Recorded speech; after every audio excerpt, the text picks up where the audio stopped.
में से कमाल कर दिया है। ओलंपिक्स की तारीख में नए बाब का इजाफा कर दिया। 40 साल बाद पाकिस्तानियों के चेहरे पर खुशियां ही खुशियां बिखेर दी।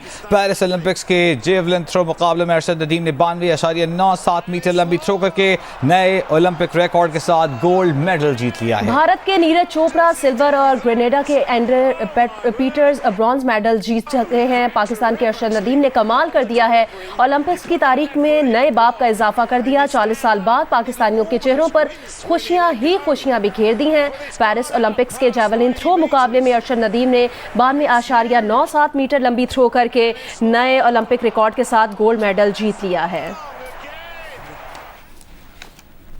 92 meters, 97, new Olympic record.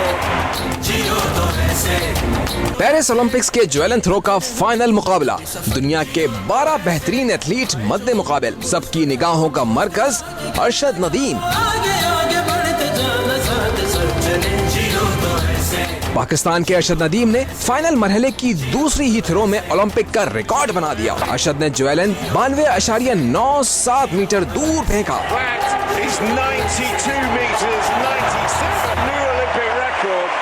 बस इस कमाल की थ्रो के बाद तमाम हरीफ अंडर प्रेशर दिखाई दिए। भारत के नीरज चोपड़ा हो, ग्रेनेडा के पीटर्स, जमहूरिया चेक के जेकब, जर्मनी के वेबर या कीनिया के ज्वेलिस, हर एक परेशान दिखाई दिया। नीरज की तो 6 में से सिर्फ एक ही थ्रो दुरुस्त करार पाई, जो 89.45 मीटर थी।